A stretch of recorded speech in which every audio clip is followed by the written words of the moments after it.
So I broke off the last video kind of quickly. It may seem strange that it just stopped so quickly, but okay, so leaving off right from where we were. Now, the data, okay, so with friend ID 5, when I went from here and I have friend and ID 5, this is in the GET request. That is available to our code. We have a database connection, and we say, okay, here's our select statement, but we're going to do something. We're going to dynamically, we're going to change our select statement when we grab data out of the database based on some information that's contained within, I guess you could say, within the wire, within the request itself. We're going to change it based on what this number is here, because, right, it's going to be different. If I do, now it's 2, right? Okay, and so what we do is we take our database object and we use a function that's a security function, real escape string. All right, I'll explain what that means in a second, but essentially we get here with the get array, we can get data from the query string, and here it's friend ID. So this says get it for us, bring it in.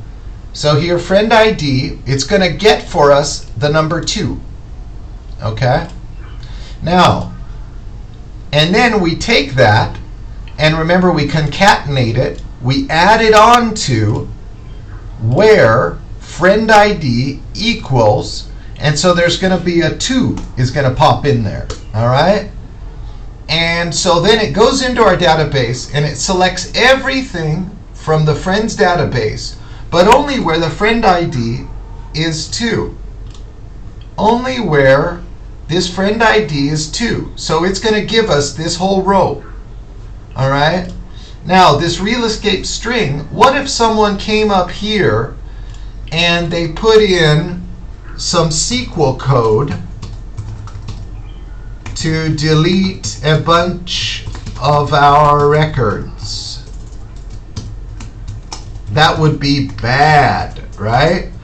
So, what that function does is it strips out and it reduces everything to essentially what's called a real string, so that some attacker could not put in what's called some arbitrary code, really some nasty SQL code that would delete records from our database. So it does not allow that to happen.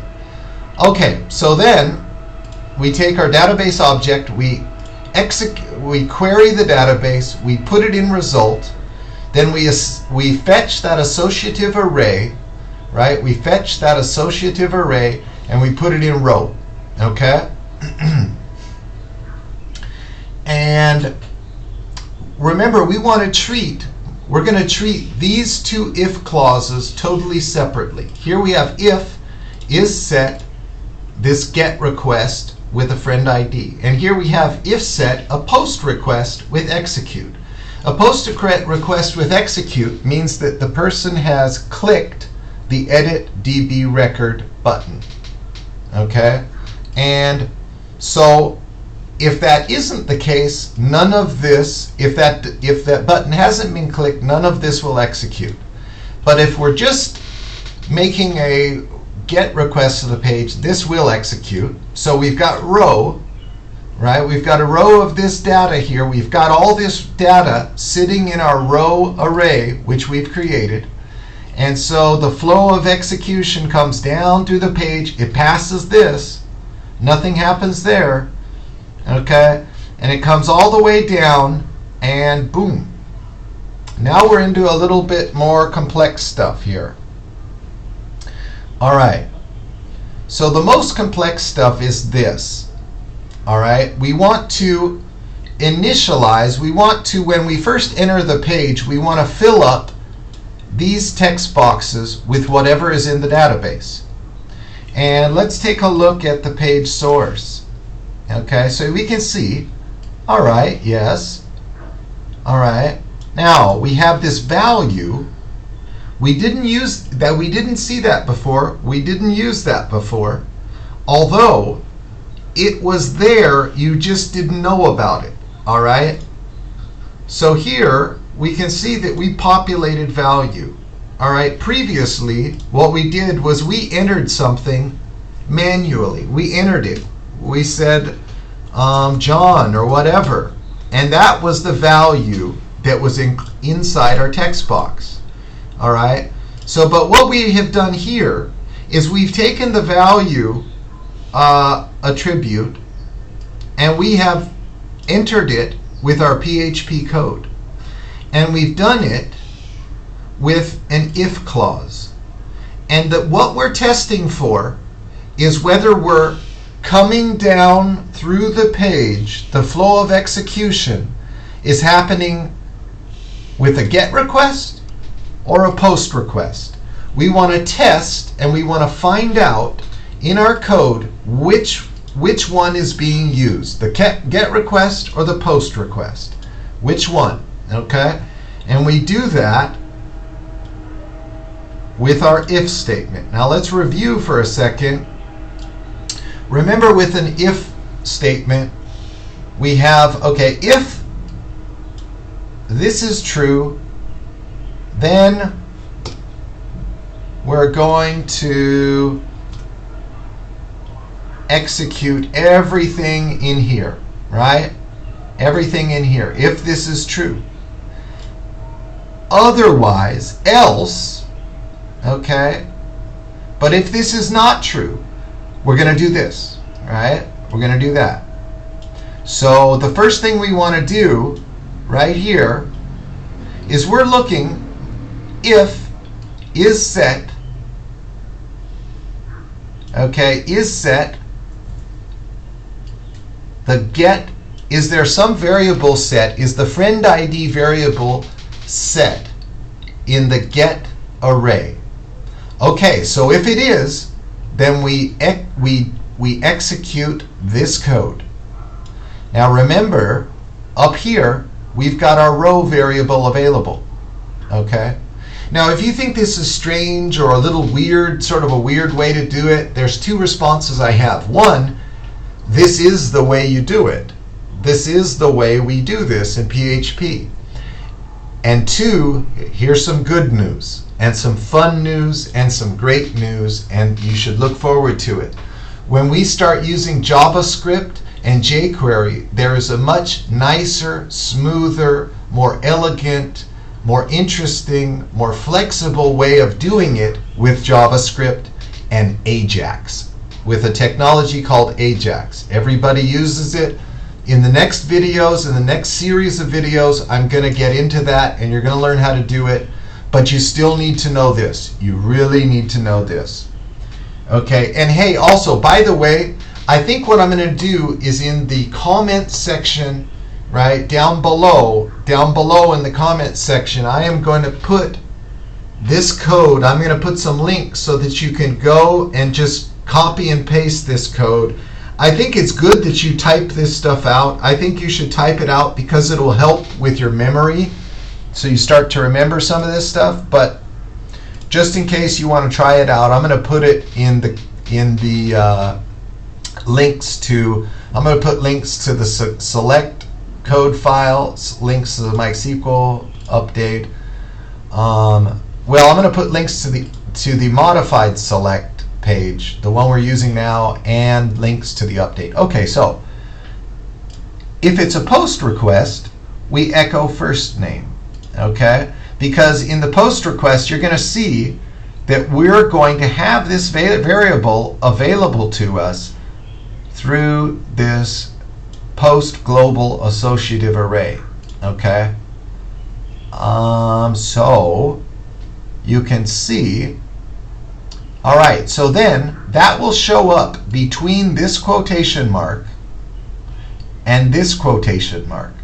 So either way, whether we're coming to the page by a GET request or an update request, we're going to put the right value in there, okay? Now notice there's one thing. With the friend ID, it's a little different because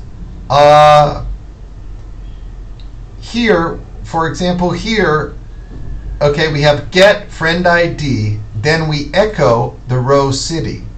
We had to make a database connection to create that row. But with the get, when it comes to the friend ID, oh yeah, I don't want to forget.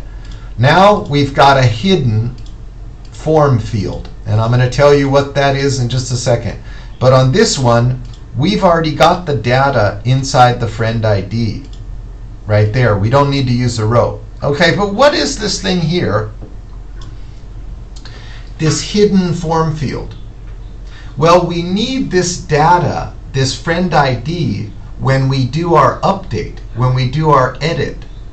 But we don't want the user to see it. There's no need for them to see it. I mean, we could, I suppose. But there's a number of reasons why we want to put it in a hidden field. So it's in here.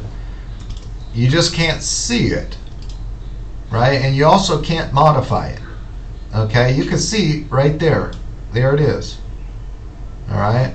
All right. So what happens when we click on our execute button? It says edit record in the DB. Well, the first thing you should remember, now we've got a post request, because when we click on a submit button inside a form tag, then we create a post request to the page.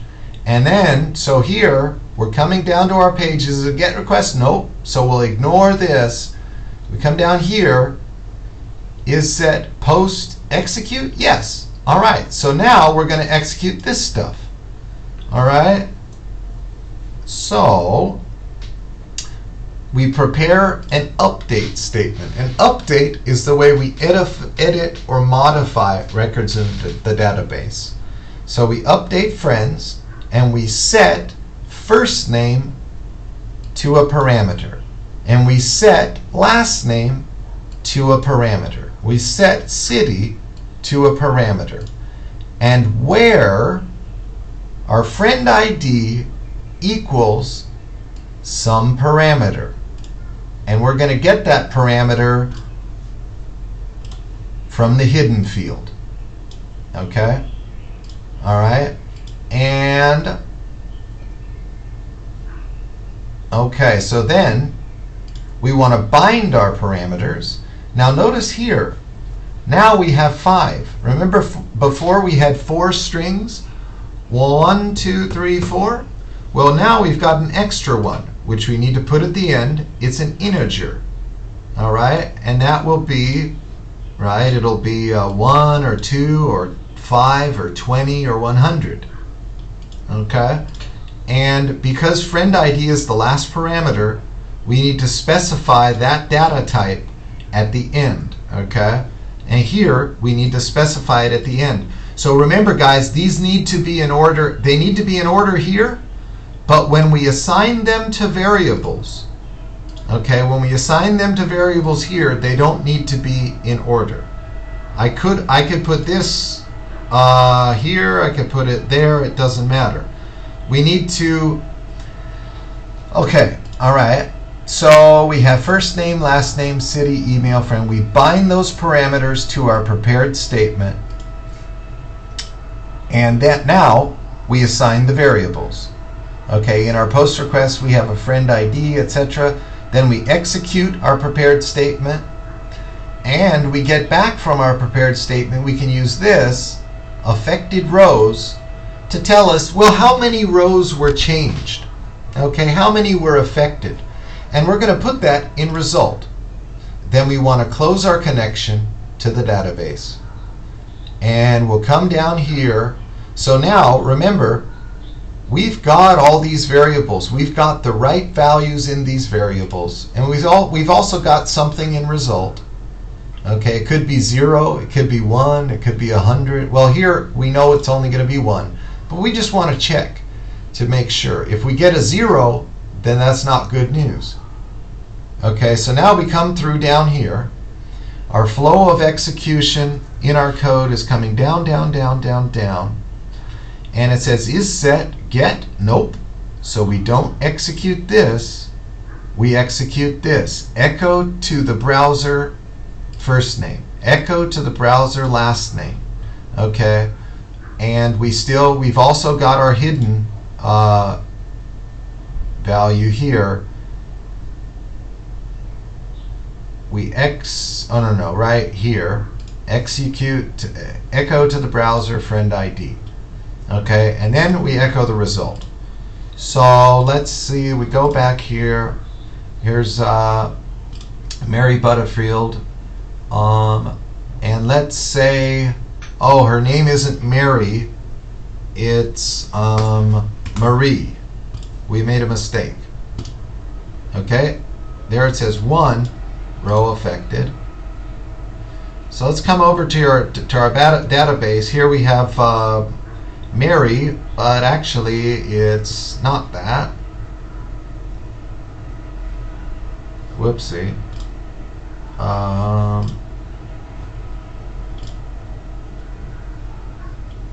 Okay, now we have Marie.